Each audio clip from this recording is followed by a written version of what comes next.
The lace tore like a breath caught in the throat. Evelina did not feel it first. She heard it, soft, secret, ruined. The sound came from the little snag on her sleeve as she pushed open the conservatory door. After that, everything else came fast. The scent of crushed jasmine. The hush of leaves trembling. The low, breathless laugh that did not belong to her. Cedric's laugh. Next, she saw them. Cedric's hand at her dearest friend's waist. Her friend's fingers fisted in his lapel. A kiss where no promise should have been. In the span of a breath, Evelina's world tipped and spilled, fine china shattering without a sound. She did not cry out. Instead, she stepped back. She let the door sigh shut. She let her heart keep beating, even though it wanted to stop. Because the night was supposed to be hers. Because the music was for her. Because the flowers were chosen for her. Because the vows were meant for her. Because love, she had been told, was steady if you behaved, if you smiled, if you were perfect. Meanwhile, the orchestra played on in the ballroom, waltz lines looping like ribbon. Chandeliers poured light like honey. Ladies in sapphire and rose whispered behind fans that fluttered like birds. And Evelina, with her lace torn and her breath thin, walked into that gold-lit ocean as if nothing at all had happened. Still, the room felt colder than the conservatory. From there, the whispers followed. One voice first, her sleeve, then another, no, her face, then a third. What did she see? Threads of curiosity pulled tight, and the pattern formed quicker than a seamstress could stitch. She had been gone too long. She looked too pale. She looked not pale enough. She was engaged. She was lucky. She was about to drown. What would you have done if your reputation was on the line? Evelina paused near the marble column, fingers resting on cool stone, the texture a small anchor in a storm. The scent of bergamot drifted by on a gentleman's coat, the sting of candle smoke pricked her eyes, the crunch of carriage wheels outside scraped against the edges of music and laughter. She remembered, not for comfort but for shape, a story her nurse once told, a girl in the village whose betrothed wed another overnight because the harvest failed and coins were needed.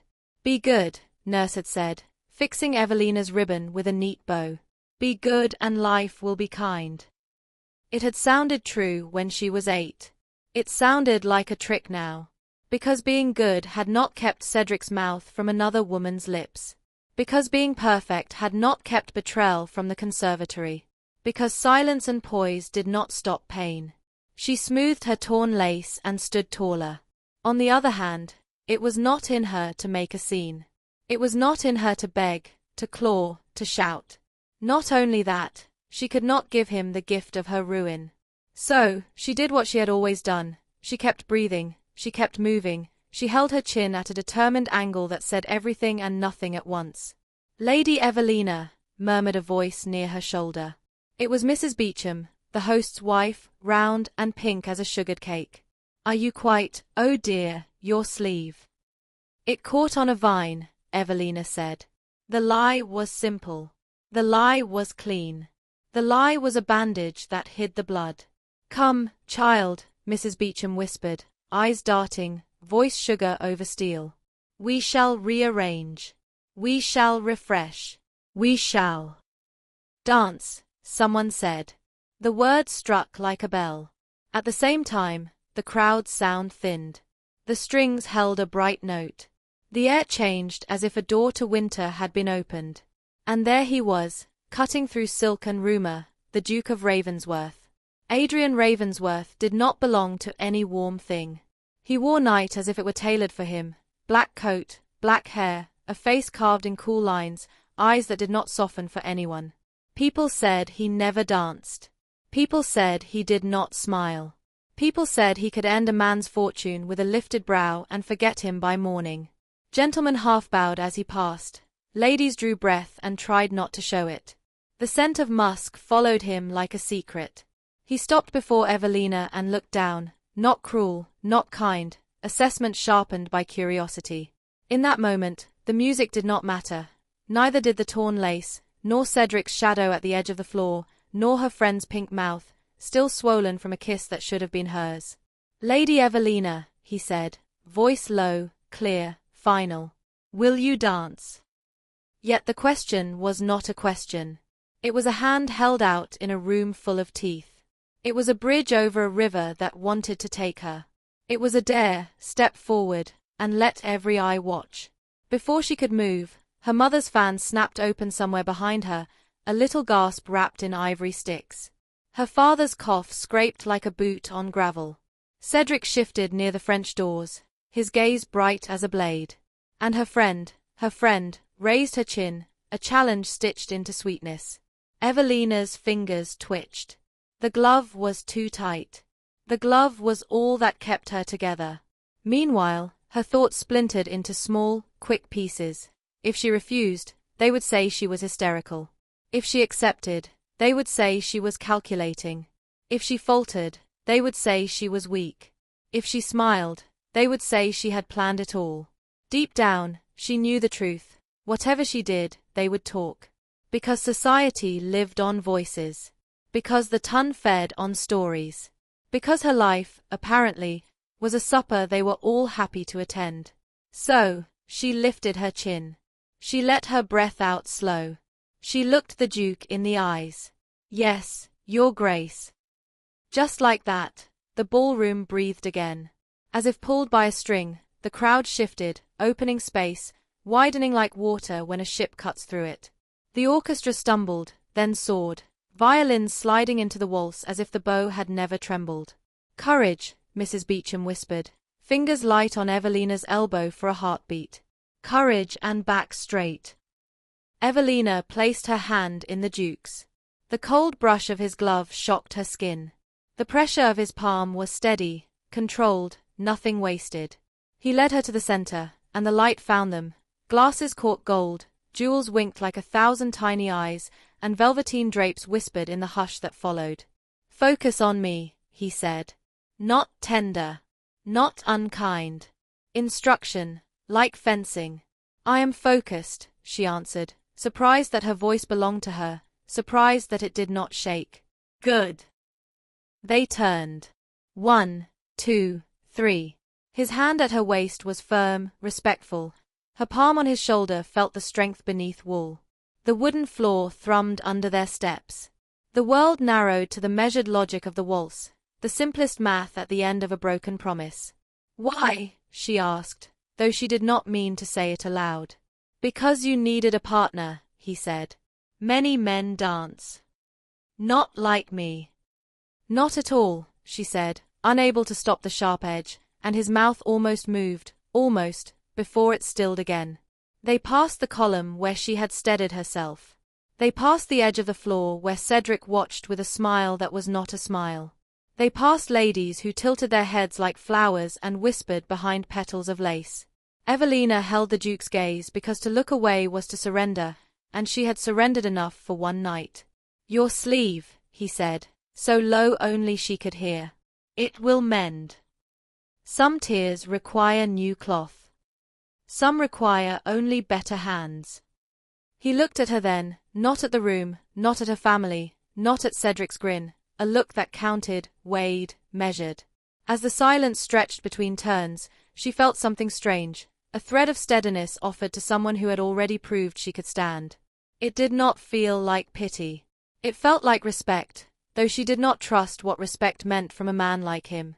That door, he murmured as they turned past the conservatory entrance. Do you wish to leave the floor? No, she said, sure and simple. Good, he said, the word almost softer, and for an instant, one instant, she glimpsed a flicker of surprise in his eyes, as if he had expected her to run. What followed was a quiet passing of information that had no words. His palm said, I will not let you fall. Her posture said, I will not be carried. His step said, I can cut through crowds. Her breath said, I can stand in storms. Their bodies understood each other before their heads did, and the music braided them into something that looked like belief. Meanwhile, the whispering swelled into a single, floating rumor. The Duke of Ravensworth dances. The Duke dances with the ruined girl. The Duke claims the girl no one will want. The Duke, he never dances, oh, but he dances now. She didn't know what scared her more, that he had chosen her, or that he had chosen this moment. Because timing is a kind of power. Because spectacle is a weapon in a world of silk. Because one dance could lift her, or brand her. "Do you always rescue women in public, Your Grace?" she asked, keeping her tone even, her eyes steady, her heart careful. "No," he said. "Then why tonight?" "Because I prefer rivers quiet, not clogged with carrion." His gaze flicked, for the briefest beat, towards Cedric and back.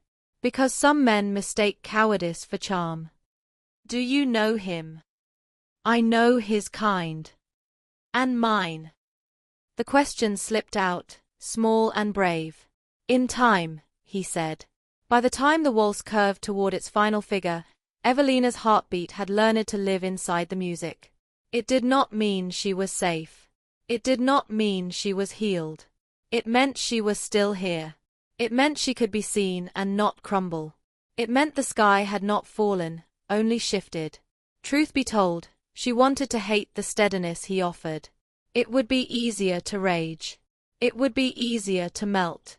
It would be easier to flee. Instead, she held fast to the small iron thing at the center of her, dignity. He could not give her that. Cedric could not take it. It was hers. As the final turn came, memory flickered, another story within her story. Her father teaching her the steps in the drawing room when she was 12, counting softly, his hand large and warm around hers. "Know the pattern," he had said, "and when the music fails, your feet will guide you." She had thought he meant only dancing. Perhaps he hadn't. "Almost done," the Duke murmured. "Not yet," she said, and she did not know why she said it, only that stopping was a kind of death. Moments later, the music fell into its last bright notes. The Duke slowed them at the center of the room and let her go with the exact amount of respect demanded by both etiquette and mercy. He bowed. She curtsied. The room, held breath-breaking, clapped.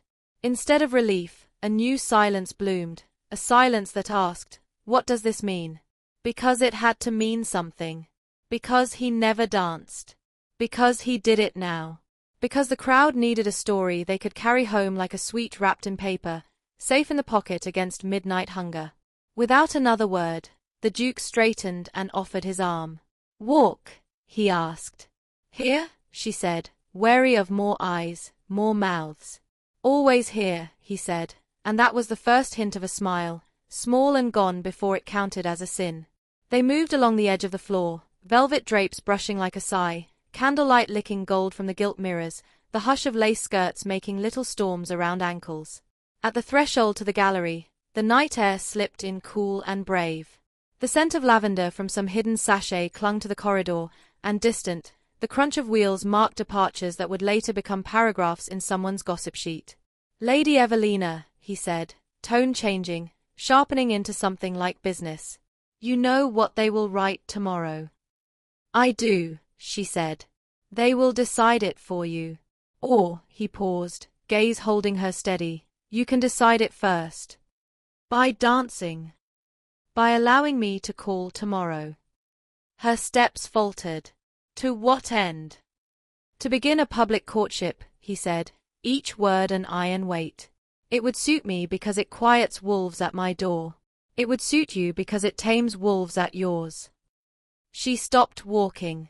The world leaned in, though no one appeared to move. "You need something," she said. "Yes." "And you assume I do as well." "I do not assume," he said. "I observe." "Observations can be wrong." "They can. Mine usually are not." That night, a carriage rattled past the open window. A burst of laughter struck the glass and fell away. Evelina thought of the conservatory. She thought of Cedric's hand, her friend's mouth, the torn lace. She thought of duty, and of anger, and of the tiny, bright thing in her chest that refused to dim. What would you have done if the Duke suddenly asked you to dance in front of everyone? She wanted to ask the room, the stars, the women who would later write her name in ink and say she was lucky or shameless, brave or foolish. Instead, she said, "You never dance." "I do when it matters." "And I," she said, "do not accept charity." "This is not charity." What is it then? Strategy, he said. And perhaps, he stopped, as if the word he almost said cost too much to spend. Perhaps, she pressed, even though the ground beneath her felt thin. Redemption, he said at last, and the word did not sound like pity. It sounded like a wager. Before either could speak again, a clatter of glasses from the refreshment table carried, followed by a pointed little cough Evelina knew too well. Cedric had shifted nearer. His eyes gleamed with triumph and warning, both. Her friend stood beside him, cheeks flushed, pearls sharp as teeth against her neck. Lady Evelina, Cedric called lightly, as if they were still sweet, as if he had never broken anything that bled. Your sleeve, darling. Allow me. No, the Duke said, not loud but absolute. The air thinned. The next turn of this night had arrived. In the center of the ballroom, beneath a white sea of chandeliers, the Duke of Ravensworth extended his arm for all to see, not merely for a dance now, but for tomorrow itself. Allow me to call, he repeated, voice carrying like a blade sheathed in velvet. Publicly. And the Tun, bright-eyed and breathless, leaned in to hear the answer. The applause ended, but the echo stayed. After that, the room rearranged itself around the choice she had not yet made. Fans fluttered, glasses chimed, footsteps shifted like dry leaves. Evelina stood at the edge of the ballroom with the Duke's offer hovering between them, his arm a measured line, his gaze a deliberate shelter. She did not take it yet, she did not refuse it yet. Because either way, the story would become hers and not hers, and the crowd would decide the ending long before she did. Next, her mother swept across the parquet, the pearl-tipped fan beating the air like a tiny, frantic wing. Smile, Lady Marlowe breathed through her teeth. The expression, child, lift it. Lift it now. Evelina tried. The effort felt like tugging a net weighted with stones.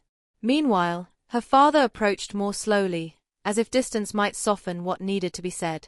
Your Grace, he rumbled, voice oak dark and formal, our thanks. He did not look at Evelina. He looked at the Duke, at the crowd, at the chandelier, anywhere but at the bruise forming in the shape of this evening. Lady Evelina, the Duke said, not touching her, not pressing, the corridor offers quieter air. She nodded because she needed walls that were not made of eyes. He stepped half a pace back, never behind her, never ahead of her, beside her, as though proximity could be protection without becoming possession. They moved. Velvet drapes whispered against her sleeve, candle heat licked at her cheek, the cool breath of the gallery uncoiled like mercy. Your mother values composure, the Duke observed, as if reading the air rather than her thoughts. Because composure is currency, Evelina said. Because we cannot pay in anything else. Because the Tun accepts its tribute in smiles. He made a small sound, not quite approval, not quite pity. And your father values appearances, she said, even softer. He thinks appearances are armor. Perhaps they are, until someone simply chooses not to be afraid of your shine. They stopped at an arched window. Outside, carriage lamps bobbed like small captive moons, the crunch of wheels on cobblestone scratched a steady rhythm, a thin ribbon of frost traced the stone sill where the night slipped in. She pressed her palm to the chill and let it bite. It was a clean pain. It did not lie. Do you wish to leave? He asked. I wish to decide, she said. Decisions are a form of leaving, he answered, and when she looked at him, he did not flinch. A footman, discreet as a shadow, appeared with her cloak. The fur collar brushed her jaw, the lining smelled faintly of lavender and old cedar chests. She thought of the conservatory, the cracked sweetness of crushed jasmine, the dim outline of Cedric's hand at a waist that wasn't hers. The memory rose like smoke.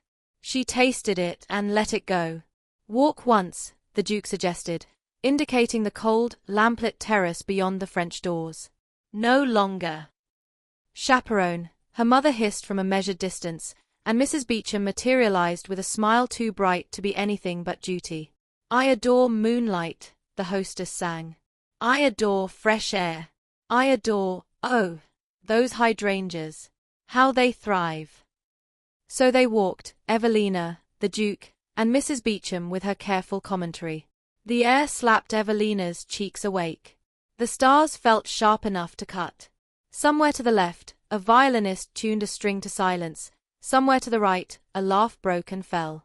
The Duke kept pace with her the way sailors keep pace with currents, always engaging, never fighting without reason. "Your sleeve," Mrs. Beecham murmured again, fussing with the torn lace. "It can be mended." "Some tears require new cloth," Evelina said, and surprised herself by how steady it sounded. "Not always," Mrs. Beecham replied, fingers deft as a seamstress's prayer. "Sometimes a clever hand hides the seam so well even God would need a candle to find it." Evelina smiled then, quick, crooked, real. "Thank you." "What is your instinct?" the Duke asked, not unkind, as if instinct could be a map he had learned to trust only after being lost. "My instinct is to run," she said. "And my instinct is to stand. And my instinct is to set fire to everything that smells like roses." She exhaled, watched the breath smoke. "But I think I will walk back into the ballroom and be ordinary for exactly 15 minutes, because ordinary is a shield. Then I will go home. And then I will decide." 15 minutes, he repeated, the corner of his mouth acknowledging the precision. "Very well." They returned. The world swallowed them and pretended it had not watched them step outside. The orchestra tidied itself into a cotillion. People who had nothing to say said it anyway. Cedric, all polished charm and clean deceit, bowed from a distance, his eyes delivering a threat his mouth could not afford.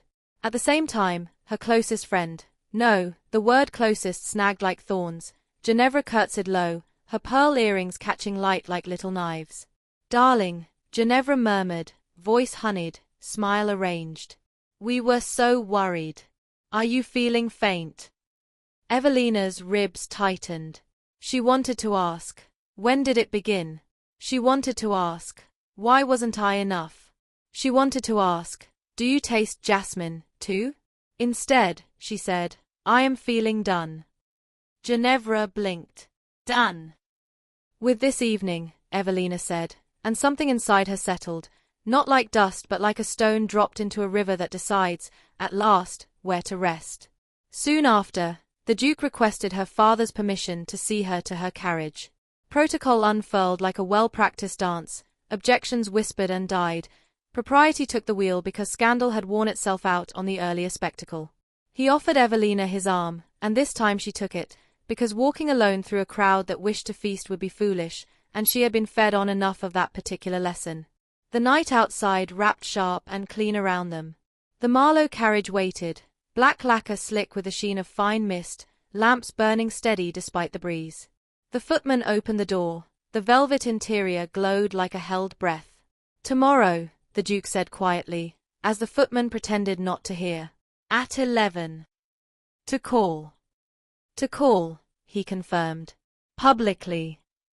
She studied his face for mockery and found none. She searched for gentleness and did not expect it. She settled for fact. "Very well," she said. "At 11.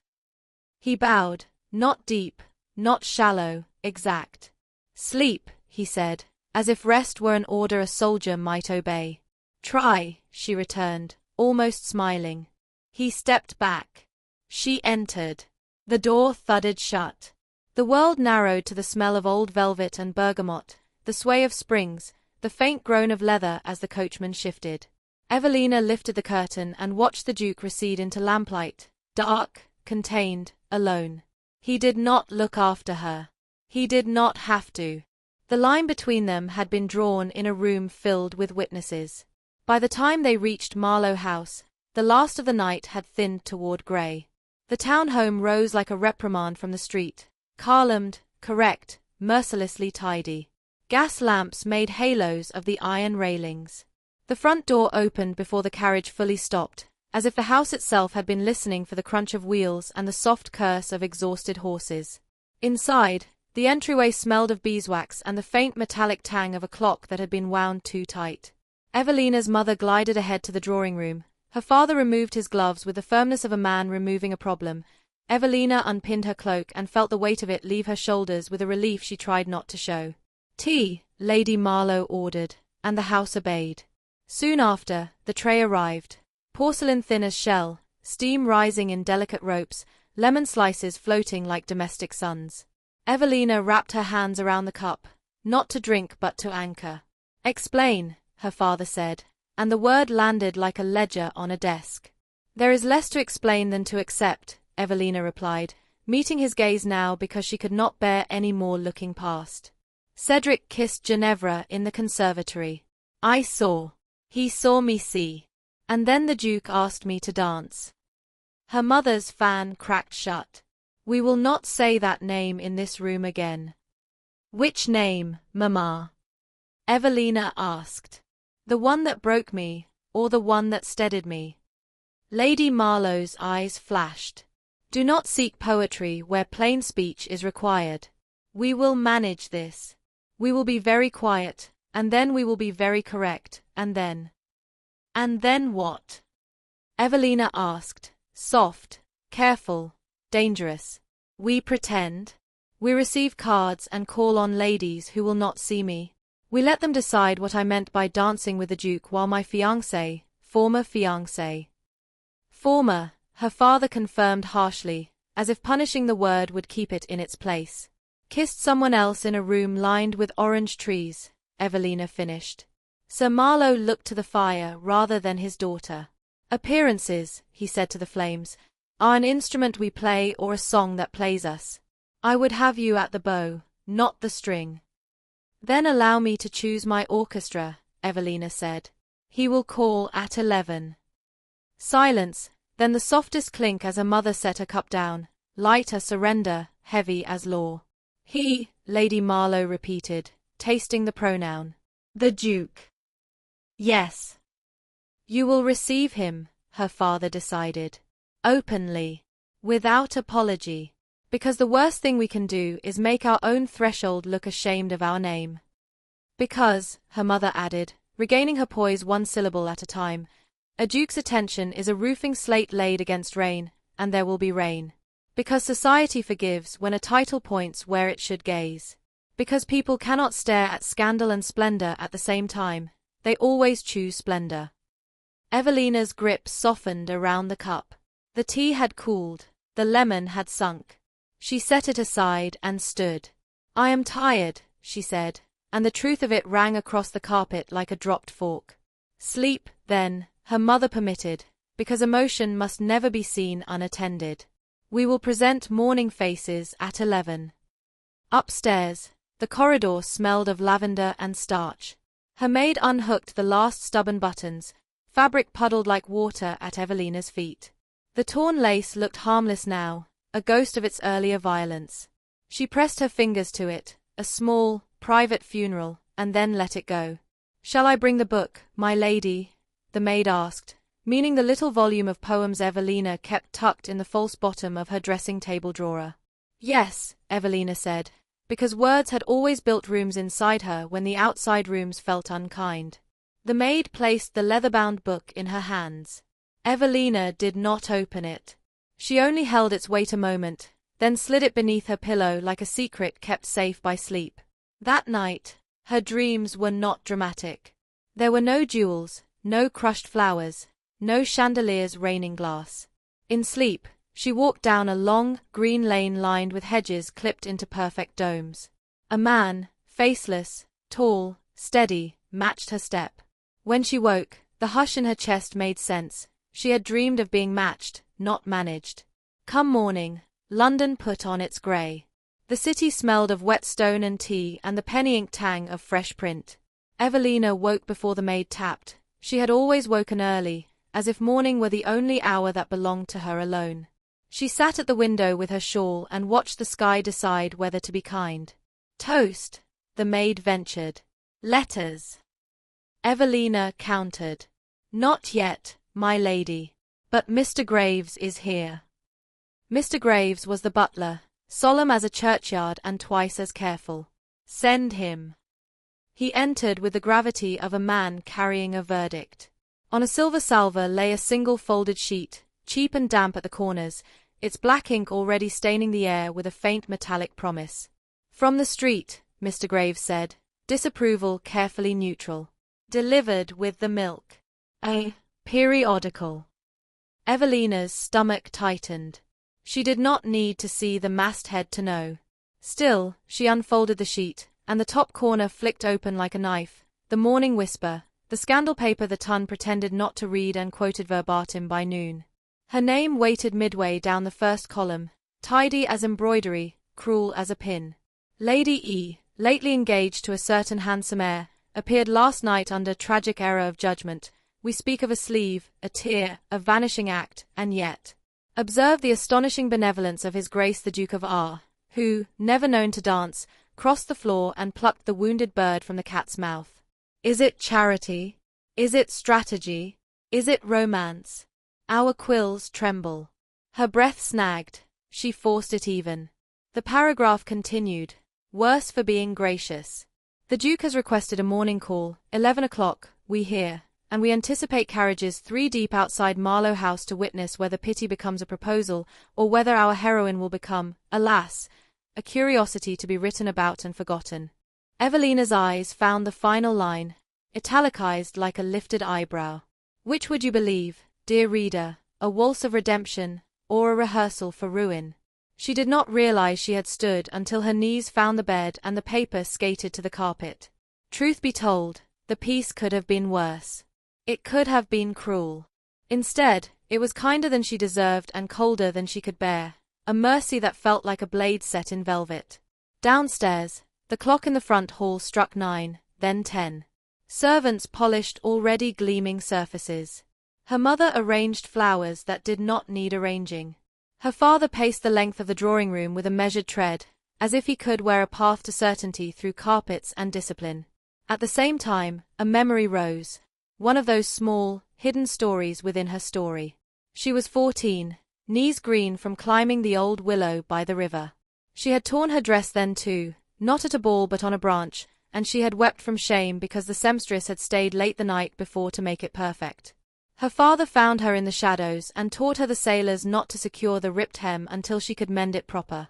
The trick, he said, big fingers precise, is not to pretend cloth never tears. The trick is to give the tear a reason to hold.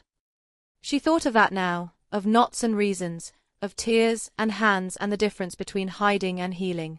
11, the clock breathed, as the minute hand kissed its mark. Hooves clattered outside. A carriage door shut with authority. The brass knocker lifted and fell like a judge's gavel. Mr. Graves opened the door to the street. Cold air prowled the hall. Polished boots crossed the threshold with restrained thunder. And before the butler could announce him, the city itself seemed to lean toward Marlowe House to listen, quills poised, windows open, hearts caught between thirst and mercy. The Duke of Ravensworth, Mr. Graves intoned.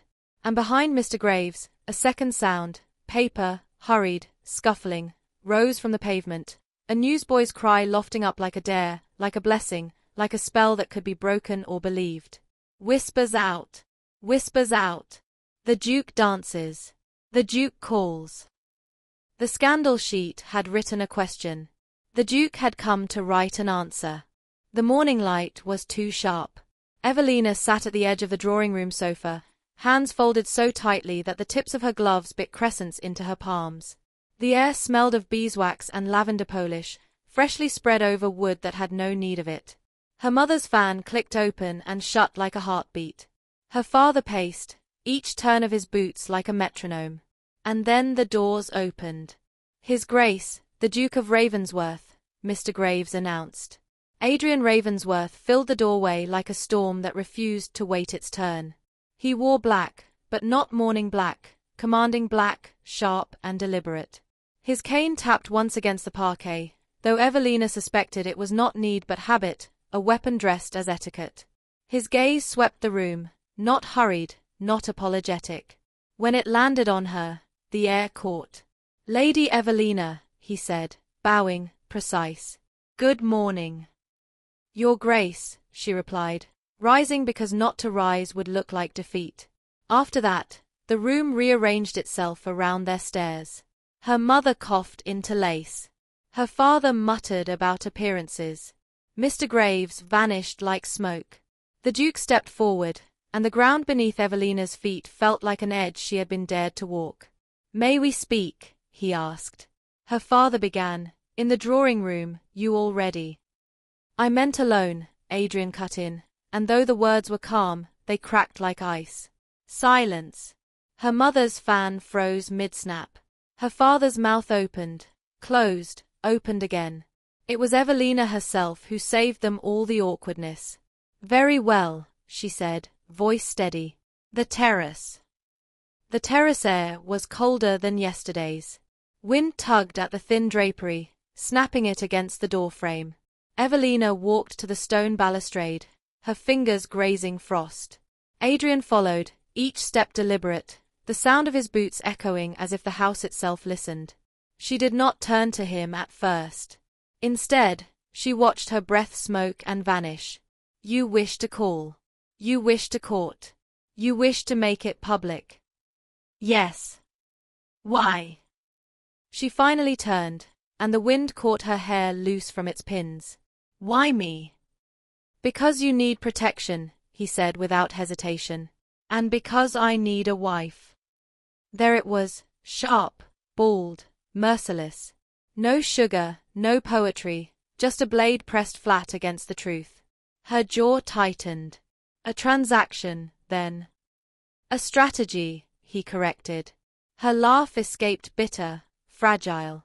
"Forgive me if the words taste the same." He didn't flinch. He didn't soften.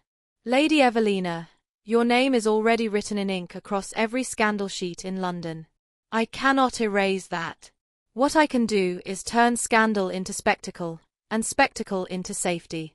If you allow me to court you, publicly, it will be your choice. Not Cedric's. Not society's. Yours." She studied him, searching for mockery, for calculation, for anything but the cold efficiency in his voice. But beneath that, she glimpsed something else, a shadow. The weight of a man who had played this game before and lost something for it. "And in return?" she asked, low. "In return," he said, eyes like steel meeting hers, "you will stand at my side as Duchess of Ravensworth, and the wolves clawing at my estate's gates will find their claws dulled." The words struck like stones dropped in a well, heavy and echoing. She should have felt flattered, rescued, secure. Instead, she felt the tightness of a snare. "Your first Duchess," Evelina said carefully. "She was chosen for duty, was she not?" A muscle twitched in his jaw. "She was. And now me. Duty again." This time, he looked away, toward the frost-glazed garden. "You would not be her," he said, so quiet she almost missed it. "You would not be anyone but yourself." The admission jolted her, sharp as ice water. "What if I refuse?" she asked, forcing the words past the lump in her throat. "Then you will be at the mercy of gossip until someone else chooses to make you theirs," Adrian said. "And you deserve better than choice stolen." He stepped closer, not touching, but near enough that the air shifted. "This is not pity, Lady Evelina. This is power, offered. Decide how to wield it." Her heart hammered. She thought of Cedric's smirk in the conservatory, of Ginevra's pearls catching light like knives, of her parents whispering about shame behind doors she wasn't meant to hear. She thought of her torn sleeve, of the Duke's hand steady at her waist as the music swelled. Truth be told, the idea of being tethered again terrified her. Yet the thought of being alone in a sea of whispers terrified her more. She drew a breath that burned like frost. "Very well," she said. "I will allow it." His eyes met hers. No triumph. No smile. Only a nod, sharp as a contract sealed. "Then it begins." At that moment, a sound drifted faint from the street, the hawker's cry of a boy, paper raised high. "Read it here. The Duke courts the ruined lady. The Duke and Lady Evelina, front page." Her blood iced. It had already begun. Evelina stood frozen on the terrace, the Duke's words heavy in her chest, as the scandal sheet boy's cry rose higher. And from the shadow of the garden wall, Cedric watched unseen, his smile a promise. "If I cannot keep you, I will ruin you." The first outing happened sooner than Evelina expected. By the time the scandal sheet ink had dried, Ravensworth's carriage stood outside Marlowe House, dark lacquer gleaming like a polished blade. London itself seemed to lean closer that morning. Curtains twitched, whispers threaded between doorsteps, ladies pretended to drop gloves only to stare as the Duke offered Evelina his hand. She hesitated for the smallest breath before placing her gloved fingers in his. The cold press of his palm was steady, commanding. From there, the city began to spin its tale, the ruined girl and the haunted Duke, walking into daylight together. Their first destination was Hyde Park. The crunch of gravel under the carriage wheels set Evelina's heart racing faster than the horses. Inside, the scent of bergamot and musk clung to the Duke's coat, sharp against the faint lavender she had worn to prove she was unbothered. She watched the trees flash past through the window, their branches bare and aching toward a winter sky. "You understand," Adrian said at last, his voice like iron dragged against stone, "that eyes will not be kind." "I understand they never were," she replied, gaze fixed on the glass. Silence stretched between them, thick, fraught, broken only by the rhythm of wheels. When the carriage slowed, the park revealed itself. Ribbons of carriages lined the lanes, ladies in plumed hats strolled arm in arm, and gossip hung in the air like smoke. The Duke stepped out first, offering his hand. Evelina followed, spine straight, her chin high because to lower it would be to let Cedric win. Gasps rippled. A viscountess whispered too loudly, "With him?" After that. Another muttered, "Poor thing." Or "Clever thing." Which is worse? Adrian heard. His arm curved around Evelina's, firm as steel. "Ignore them," he said low. "I intend to," she murmured. "I simply wonder how many will ignore me." They walked the long path, her skirts whispering, his cane tapping against the stones. Forced proximity became its own strange comfort, the brush of his sleeve against hers, the subtle heat of his body at her side. "Tell me," he said at last, "what you love." The question startled her. "Love?" "Yes. Beyond duty. Beyond performance. What belongs only to you." The words nearly unraveled her composure. For a moment, she considered silence. Instead, she whispered, "Poetry. The kind that makes no sense until it is read aloud. The kind that feels like a heartbeat you forgot you had." He glanced at her, something flickering behind his eyes. "Do not hide that from me again." Her breath caught. She almost asked why, but a sharp voice cut through the park. "Lady Evelina." "Cedric." He stood beside Ginevra's phaeton, smiling like sin in sunlight. Ginevra waved prettily, pearls at her throat gleaming like knives. "How radiant you look," she called, sweetness wrapped in venom. Adrian's hand tightened slightly over Evelina's. His voice dropped, low and dangerous. "Do not answer." Evelina forced herself forward, each step heavier than the last, until Cedric's laughter followed them no longer. But the wound remained, words unsaid, humiliation freshly salted. That evening, a ball. Candlelight shimmered across gilded mirrors. Musicians tuned strings, preparing to play the very waltz that had set tongues wagging. Evelina entered at Adrian's side, her gown the pale blue of frozen dawn, her torn sleeve long since mended. Yet whispers rose sharper than violins. Pawn. Charity. Strategy. Adrian leaned close enough for his breath to graze her temple. "Look only at me." And she did. As they danced, her heart pounded in her throat, each turn both dizzying and grounding. The heat of his hand at her waist seared through silk, the scent of musk and smoke pressed around her until she almost forgot the room. Still, her eyes caught on a shadow in the gallery. Cedric, watching, smirking, and Ginevra beside him, her fan hiding laughter. The music swelled. Adrian's hand tightened at her waist. "Do not look at them," he said, voice edged with command. "I cannot help it," Evelina whispered. "They are what I was." His gaze held hers, fierce and unyielding. "And I am what you could be." The final chord crashed, applause reigned. Evelina curtsied, Adrian bowed, and the world whispered again. But whispers turned crueler. The next morning, Evelina discovered letters slipped beneath her door, unsigned, sharp, accusing. You are only a distraction. You will be abandoned again. You are nothing but a pawn. She burned them, but the smoke clung to her hair like doubt. A week later, Ravensworth Hall.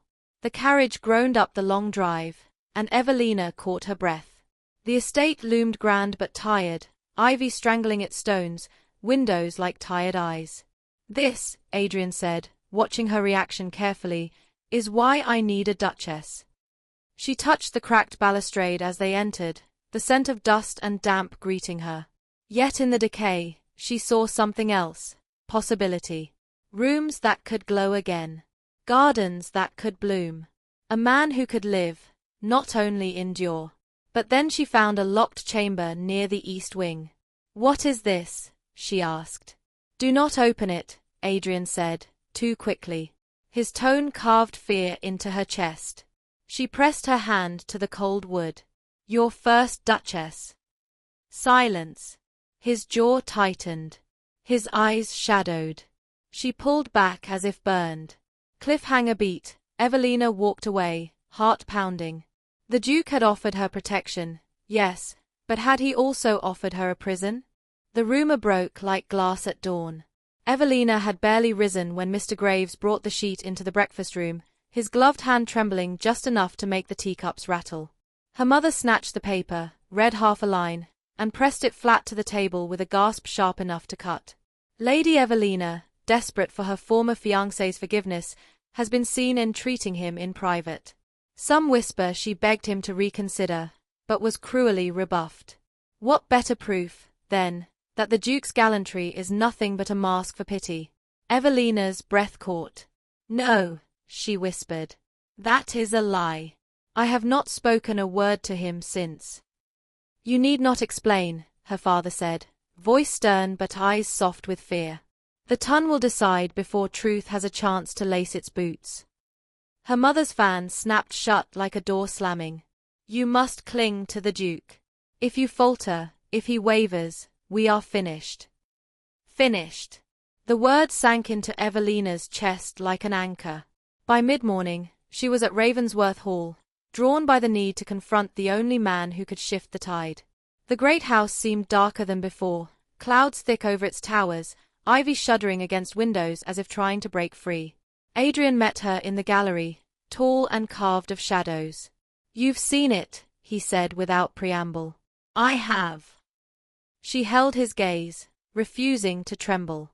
And I will not allow it to stand. They will not believe your word over his, Adrian replied, voice clipped, restrained. They will not believe mine. Cedric is charming. And you? His eyes flicked over her face, softened, then hardened again. You are the perfect victim. They will believe you begged. Her throat burned. Do you? For the first time, his composure cracked. His hand clenched at his side, jaw tight, gaze flicking toward the window as if seeking a horizon beyond his own walls. No. It should have comforted her. It didn't. Then why this silence? She pressed. Why let me drown in whispers? Because, Adrian said, each syllable heavy, I know the taste of marrying for duty. It rots the heart. I swore never again. And yet, here I am, standing in duty's shadow once more. The confession left him raw. His eyes, steel, impenetrable, now held something broken. Evelina's breath trembled out. You think me another duty. I fear you are, he admitted. Lightning split the sky outside, flashing against the mirrors. Rain lashed the windows like fists. Evelina turned away, chest tight, hands trembling at the balustrade. Then why rescue me? Because I could not watch you burn, he said. She faced him again, and in the storm's howl, the air between them cracked open. He stepped closer. So did she. His hand brushed her cheek, tentative, almost reverent. Her lips parted. His gaze dropped. The moment stretched, taut as a bowstring. And then, he pulled away. Forgive me, Adrian said, voice rough, as though the word scraped his throat. I cannot. The storm raged, but silence howled louder. Evelina turned, blinking back the ache in her eyes. That night, walking the halls restless, she paused outside the east wing. The locked door loomed again. But this time, a voice carried through, Adrian's, low and jagged, speaking to his steward. I cannot risk loving her, he said. Not again. I would lose everything. The words struck like daggers. Evelina clutched the banister until her knuckles whitened. The days that followed tasted of ash. London's whispers sharpened, cutting into Evelina wherever she turned. What began as sly curiosity soured into open cruelty. Invitations evaporated. Doors closed before she crossed thresholds. Anonymous letters multiplied, slipped beneath her door at dawn, stuffed into her carriage cushions, pressed into her hand by trembling servants. Pawn. Charity case. Desprit begar. By the time she burned the 10th, smoke clung to her hair and clothes like shame. At Ravensworth Hall, the silence between her and Adrian grew thicker than ivy. When they walked together in public, his hand still guided hers, steady and strong. But when the crowds fell away, so did he. He kept his words clipped, his tone guarded, his eyes elsewhere, as if each glance risked revealing something he could not afford to give. One evening, Evelina found him in the library, candlelight carving shadows across his cheekbones. He was staring at an untouched glass of brandy, fingers tense around the stem. You believe them, she said quietly. His gaze snapped to her, steel colliding with fire. No.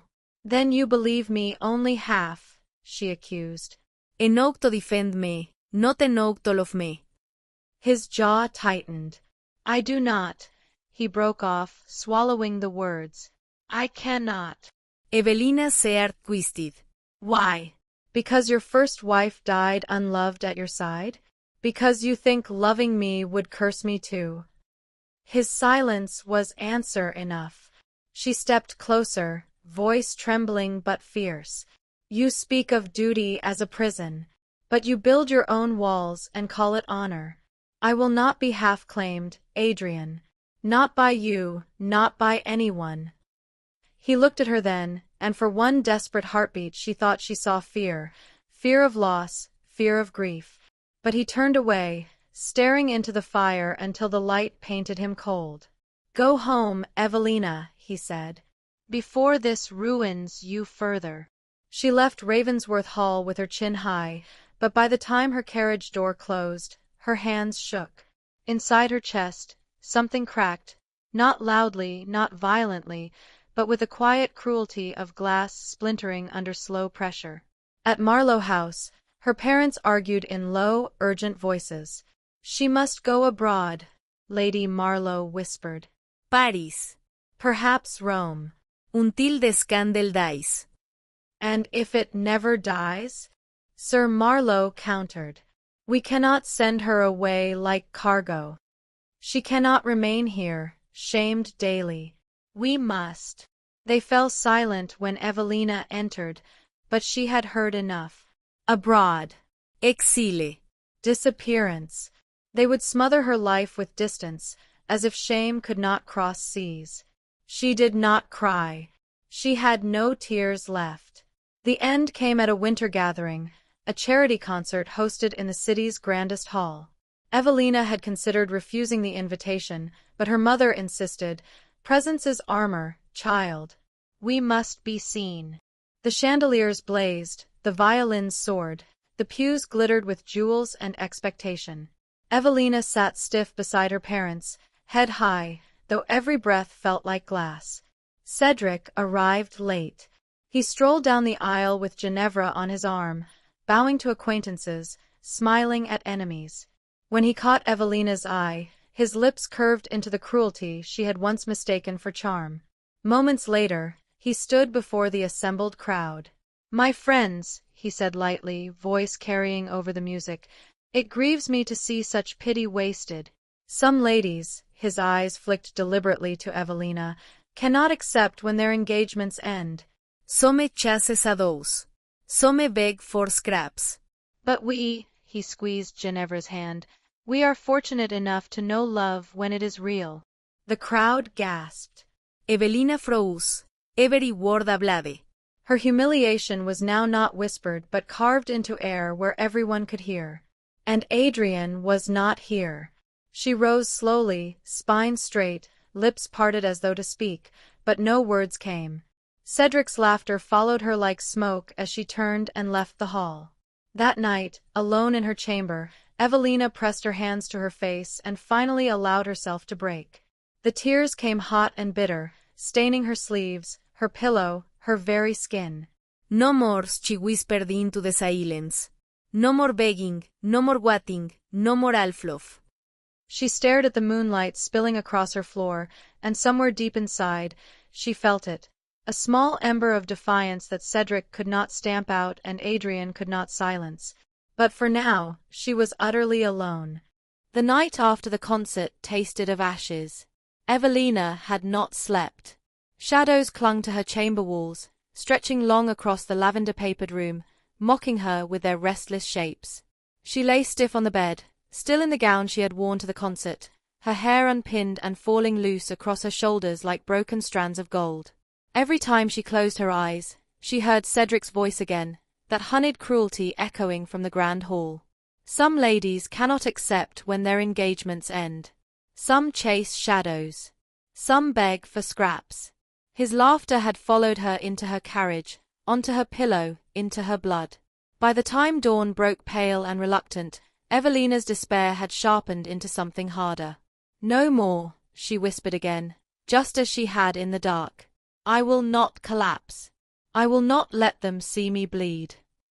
She rose, her body heavy with exhaustion, but her step steady. She dressed not in the silks her mother preferred, nor in the pale blues and rose pinks that once made her look soft and demure. Instead, she chose grey, a colour that did not beg to be admired. She fastened her cloak herself, ignoring her maid's startled protests. Where are you going, my lady?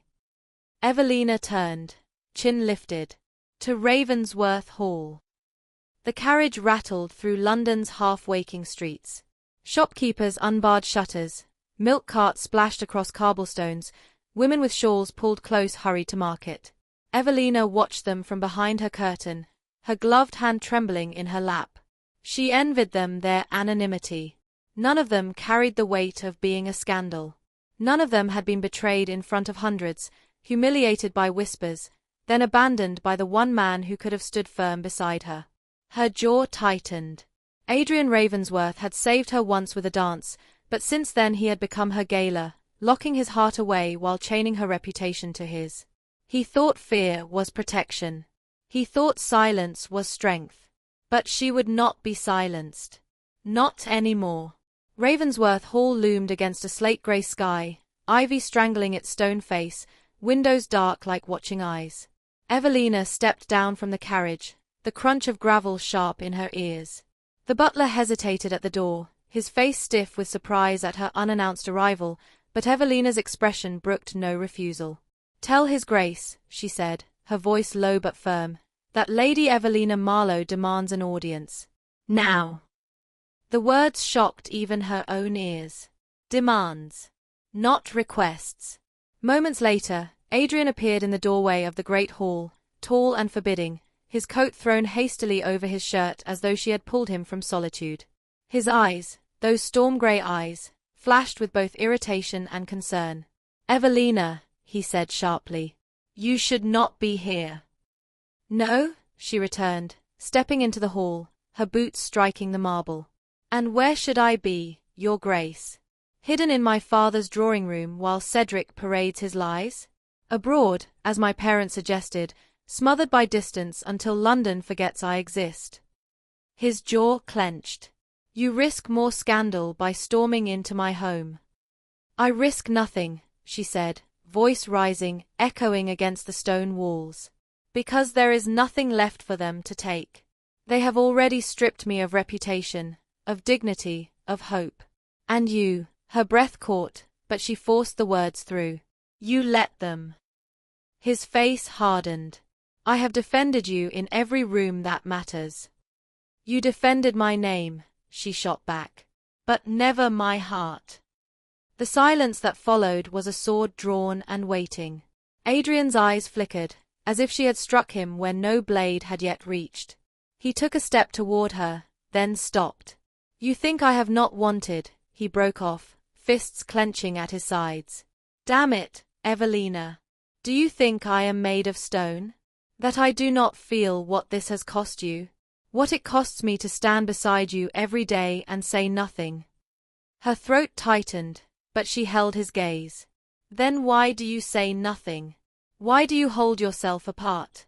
You tell me I am a pawn. You tell me I am duty. You tell me you cannot risk love. And yet here you stand, looking at me as if. As if what? His voice was hoarse, ragged. As if you already do, she whispered.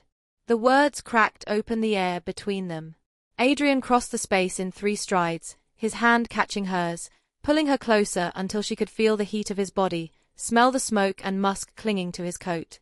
His eyes searched hers, desperate, furious, yearning. You do not understand, he said, voice trembling with the force he tried to contain.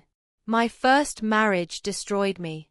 I watched a woman waste beside me because I could not give her what she deserved. I swore never again. Never to risk binding my life to another's heart only to bury it in the ground. And what of mine? Evelina demanded, tears pricking her eyes. Will you let mine wither, unloved, because you are afraid? His hand trembled against her cheek. For a heartbeat, he looked undone, every wall crumbling.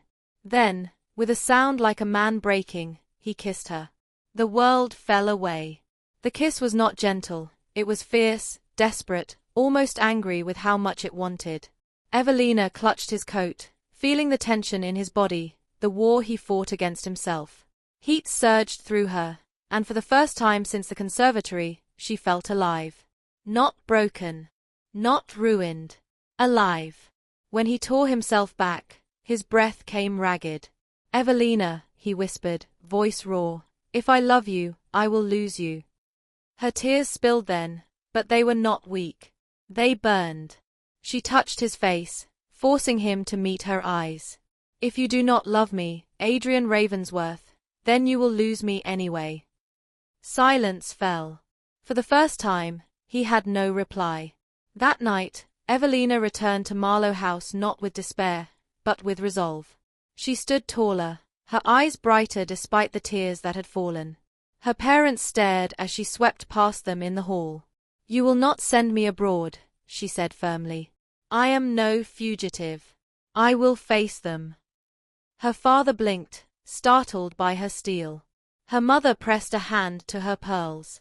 But child, the whispers. Let them whisper, Evelina said. I will give them something worth whispering about. The dawn of the duel bled red across the horizon. Evelina had not slept. She sat by her window through the long hours, watching the world shift from black to bruised purple to the pale wash of morning. Her hands ached from clutching her rosary too tightly, her lips were cracked from whispering prayers she wasn't certain she believed. By the time the carriage arrived, her resolve had crystallized. She would not let Adrian walk into danger alone, not this time, not ever again. The dueling ground lay just beyond the river, in a frost-covered field that glimmered beneath the early sun. Word had spread, as it always did, and already the edges of the meadow thronged with figures cloaked against the cold. Lords, ladies, servants who'd bribed their way out, scandal sheets clutching pens with greedy fingers.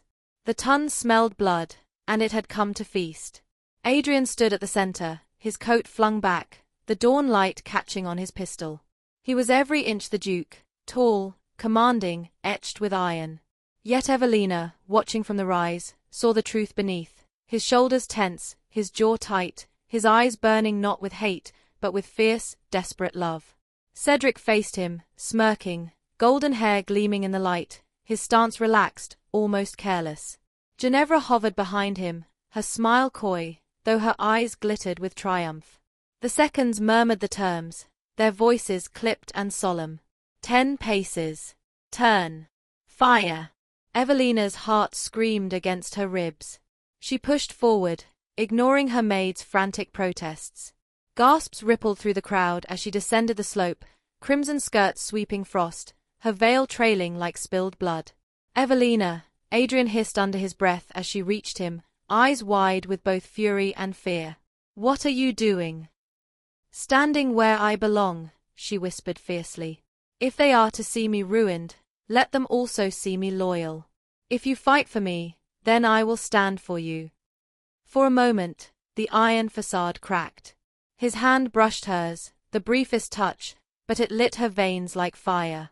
Then he turned, jaw hard again, as the seconds gave the signal. They paced. 1, 2, 3. Each step was a hammer in Evelina's chest. 7, 8, 9. Adrian's shoulders squared. Cedric's smirk deepened. 10. Both men spun. 2 pistols rose in unison, sunlight flashing along their barrels. Time collapsed to a single heartbeat. Evelina's scream caught in her throat, the frost glittering like diamonds, the crowd holding breath. The shots rang out. One bullet tore into the frozen ground, flinging shards of earth. The other clipped Cedric's sleeve, shredding velvet but missing flesh. He staggered, eyes wide for the first time. Gasps rippled through the crowd. Adrian lowered his pistol, smoke curling from the barrel. His face was carved from stone, but his voice thundered like a king's. "Enough! I will not kill a coward who hides behind lies. But hear this, Harrington, Lady Evelina Marlowe is mine. Speak her name again in slander, and I will finish what I spared today." Cedric's smirk faltered. For once, the mask cracked, revealing fury beneath. But the tun had already turned, whispers flooding, not against Evelina, but in awe of the Duke who had fought for her honor and the woman who had stood beside him. The duel ended, but Evelina's heart had only just begun to beat again. As the crowd dispersed, Adrian turned to her, his pistol still dangling at his side. His hand trembled. His eyes met hers, storm and fire both, and in that moment, the walls he had built around himself finally fell. "Evelina," he said hoarsely, I will not live half a life. Not again." Her breath caught, tears spilling unbidden. "Then do not," she whispered. "Live it with me." And before the tun, before the world, Adrian Ravensworth, the Duke feared for never dancing, dropped to one knee in the frost, his coat black against the pale earth. Gasps broke like thunder. Scandal sheets scribbled in frenzied haste. Evelina's tears fell faster, each one burning hot against her frozen cheeks. "Lady Evelina Marlowe," Adrian said, his voice breaking but fierce, "you have given me no choice but truth. I marry you not for duty, nor for spectacle. I marry you because without you, I am nothing but stone." Her sob broke free. She bent, taking his trembling hands in hers. "Then let us be more than stone. Let us be fire." The crowd erupted, not with scorn, but applause. Society, ever fickle, had found a new story to love, not the ruined lady, not the desperate Duke, but the lovers who had defied ruin, scandal, and death itself. Evelina pulled him to his feet, and in the pale morning light, he kissed her, fierce, unhidden, sealing their fate not with secrecy, but with fire for all the world to see. The bells of Ravensworth rang for the first time in years. Evelina stood at the threshold of the great hall, her veil trailing across the polished marble, her gown gleaming ivory beneath cascades of candlelight. Flowers arched over the aisle, white roses twined with winter ivy, each bloom a symbol of resilience. Guests filled the benches, their whispers soft, reverent, nothing like the cruel murmurs that had once chased her from ballrooms. She remembered the night of her ruin, the torn sleeve, Cedric's smirk, Ginevra's cruel pearls. Now she stood on the edge of a new world, her heart hammering not from shame, but from anticipation. At the end of the aisle, Adrian waited. The Duke of Ravensworth, once cloaked in shadow and silence, stood bathed in light. His coat was black velvet, his cravat crisp white, but it was his eyes, those storm-grey eyes, that held her fast. They softened when they found her, and for the first time, he did not hide their truth. As Evelina walked forward, each step echoed like a promise.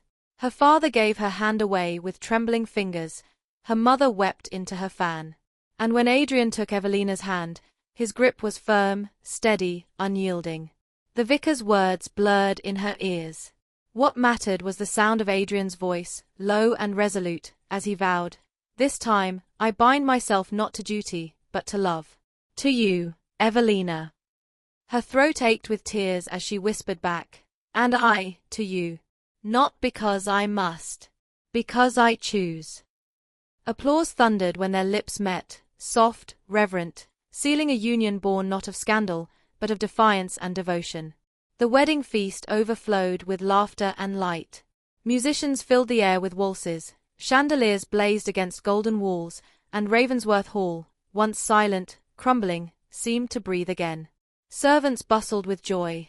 Gardens bloomed with lanterns. But the truest moment came later, when the music slowed and Adrian led Evelina to the floor. A hush fell. The Duke who never danced, who had once shocked London by claiming a ruined lady with a single waltz, now held his Duchess close. His hand pressed firm at her waist, his gaze steady on hers. The violins rose, soft and lilting. Evelina's skirts brushed against his boots as they turned, the world fading until there was only the rhythm of their hearts. "This is where it began," she whispered, a smile trembling on her lips. "No," he murmured, brushing his lips against her temple. "This is where it truly begins." Around them, the ton watched, not with ridicule, but with awe. For once, Evelina did not care. She belonged not to whispers or scandal sheets, but to herself, and to the man who had fought for her honor, even against his own fear. Later still, when the candles burned low and the guests drifted away, Adrian took Evelina's hand and led her into the east wing. The locked chamber door loomed, the one he had once forbidden her to open. "Are you certain?" she asked softly. "Yes," he said, pulling a key from his coat. "Because tonight, there can be no doors between us." The lock clicked open. Inside, the air smelled faintly of dust and lavender. A single portrait hung on the wall, the first Duchess, pale and distant in oils. Adrian stepped inside, eyes shadowed. "I swore this room would remain closed forever," he said. "But I see now that closing it only chained me to ghosts. I would rather face truth than hide from it. With you, Evelina." She touched his hand, warm against the cold air. "Then let us face it together. And then close it, not with sorrow, but with peace." He nodded, voice breaking as he whispered, "With peace." Together, they shut the door. This time, it did not feel like a prison. It felt like release. On their wedding night, the Duke and his Duchess stood on the balcony, the moon washing silver over the gardens below. The estate was alive again, lanterns flickering, laughter echoing, roses catching dew. Evelina leaned into Adrian's chest, his arms a fortress around her. "I was ruined once," she said softly. "But it led me here. To this." He kissed her hair. "You were never ruined. You were only waiting to be seen." Her tears sparkled in the moonlight, not of sorrow, but of joy. She turned, her lips meeting his, slow and certain, sealing not just a marriage, but a future built on fire, not fear. Their waltz had begun in scandal, but it ended in devotion. The Duke who never danced now danced only with her, and Evelina Marlowe, once the girl humiliated before the ton, now reigned as Duchess of Ravensworth, chosen, cherished, and unbreakably loved.